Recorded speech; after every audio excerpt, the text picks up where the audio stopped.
Diz o Evangelho que, estando as portas fechadas por medo dos judeus, os discípulos, acompanhados pela Virgem Maria, então se apresenta a eles o próprio Jesus e lhes entrega, lhes deseja a paz. Jesus vai então desejar e entregar aos seus discípulos: a paz esteja convosco. Onde Jesus chega, onde Jesus encontra morada, reina a paz. E aonde Jesus chega, ele cumpre a sua promessa e envia o seu Espírito Santo.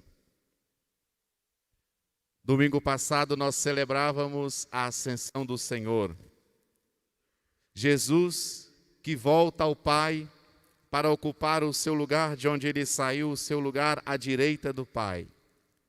Mas ele havia prometido que não nos deixaria sozinhos, que nos acompanharia até o fim dos tempos e nos daria o seu Espírito para nos guiar, para nos iluminar.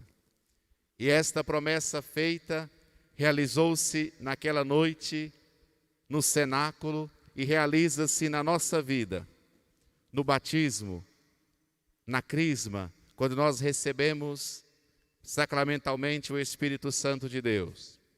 Mas acontece também todos os dias da nossa vida e da nossa história, quando nós nos abrimos a Jesus.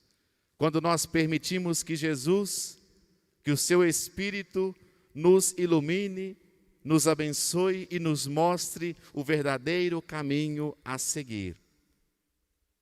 Viver segundo o Espírito, nos convida o apóstolo Paulo.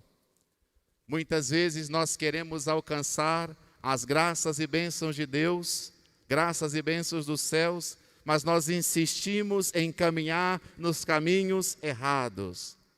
Nós insistimos em seguir os instintos da carne e não nos deixamos consolar, e não nos deixamos iluminar, e não nos deixamos guiar pelo Espírito Santo de Deus. Assim como nós cantamos no Salmo, clamando o Espírito Santo de Deus para renovar a face da terra.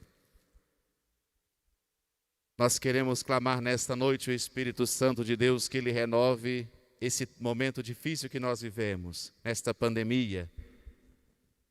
Nós queremos clamar o Espírito Santo de Deus, que Ele renove o pensamento dos nossos governantes.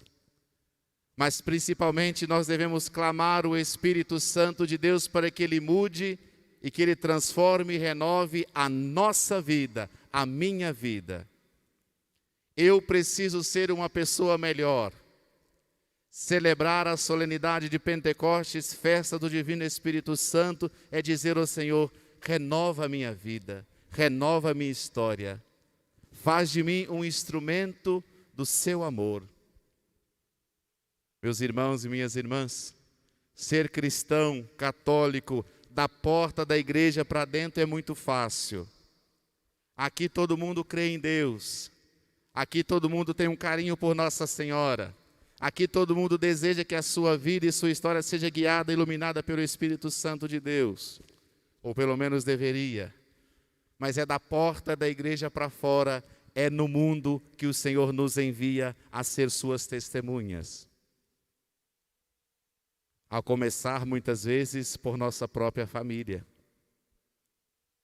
Por nosso círculo de amizade, na nossa vizinhança, no nosso grupo de amigos, na nossa pastoral, no nosso trabalho, nos nossos estudos, onde nós estivermos. É aí sermos testemunhas de Jesus. Lembra-nos o apóstolo Paulo na segunda leitura que diferentes são os ministérios, diferentes são as atividades, diferentes são as vocações, mas um só é o Espírito Santo de Deus. Se você está chamado à vocação do matrimônio, seja aí fiel ao seu esposo, à sua esposa e os seus filhos. Se você sente-se chamado à vocação à vida religiosa consagrada, à vida religiosa ministerial, como ministro ordenado da igreja, abra o seu coração e permita que o Senhor te acompanhe. Na sua profissão específica, onde o Senhor te chama a servi-lo, faça isso com fidelidade, com carinho, com dedicação. Ah, padre, mas tem hora que é tão difícil. Ninguém falou que ia ser fácil. Mas há uma promessa: nós nunca estaremos sozinhos. Há quase 3 anos atrás, lá na minha pequena comunidade, Santo Antônio do Funil, lá em Mário Campos, perto de Brumadinho, na missa em que eu iria ser ordenado sacerdote, o bispo Dom Joaquim Moll, antes da ordenação, me perguntava assim: Diácono Edmar, quero te fazer uma pergunta e dependendo da sua resposta, nós vamos te ordenar padre, mas dependendo da sua resposta, nós vamos continuar a missa, porque o povo já está aqui, quase 2.000 pessoas, mas dependendo da sua resposta, você não vai ser ordenado padre hoje.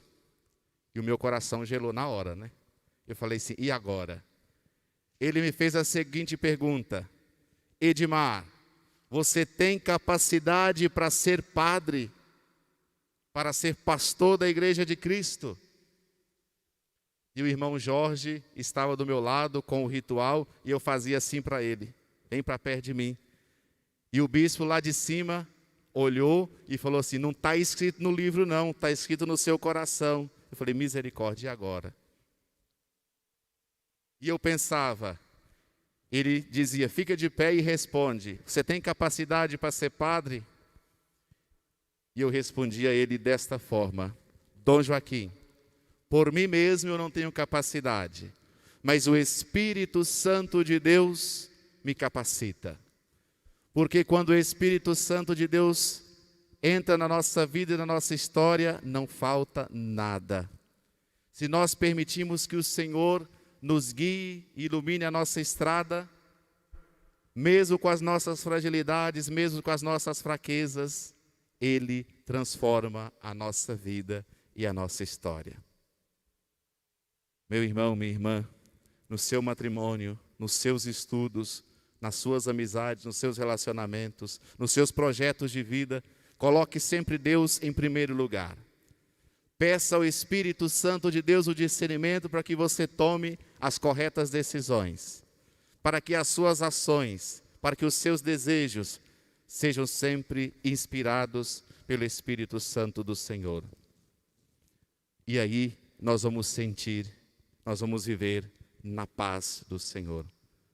Às vezes nós vivemos atribulados, nós vivemos numa confusão da vida, porque nós nos deixamos levar pelos instintos, pelos desejos da carne. Ali, depois de receberem o Espírito Santo de Deus, todos eles se entendiam, porque o Espírito Santo de Deus traz unidade. E quanto nós precisamos de unidade. Quanto nós precisamos que na nossa vida, na nossa história, na nossa sociedade, as barreiras, as divisões sejam quebradas. Divisões do preconceito, a divisão da falta do amor, divisão da falta de diálogo, a divisão da falta de paciência. Alguém comentava comigo antes da missa, falava assim: padre, o senhor escutou a homilia de Dom Valmor hoje na missa das 15 horas? Porque até da impaciência no trânsito ele falou. Eu disse, é isso mesmo. Porque o cristão católico que se deixa guiar pelo Espírito Santo de Deus, ele deve testemunhar Jesus na sua vida. Qualquer coisinha no trânsito está xingando a mãe da gente. Qualquer coisinha dentro do matrimônio está levantando a voz para a esposa, para o esposo. Qualquer coisinha está jogando a frigideira na cabeça dos filhos. Qualquer coisinha não está vindo à igreja mais. Eu não gosto muito desse padre, não. Qualquer coisinha está desistindo. Ah, aquele meu chefe, o meu encarregado, aquele professor, cruz credo nele. É preciso, meus irmãos e minhas irmãs, que nós nos deixemos conduzir pelo Espírito Santo de Deus. Que tem rodadura na estrada, vai ter muitos. Que muitas vezes nós seremos causa de dificuldade para os demais, nós seremos. Pode ser que muitas vezes no matrimônio, na escola, no trabalho, acontecerão situações em que eu vou precisar colocar a minha fé em prática, pedir ao Espírito Santo de Deus que me ilumine, que me dê paciência, que me dê coragem, discernimento, para que eu possa agir segundo o Espírito, não segundo os meus próprios instintos. Aí sim, nós seremos instrumentos de amor, instrumentos de paz, porque nós viveremos segundo o Espírito de Deus.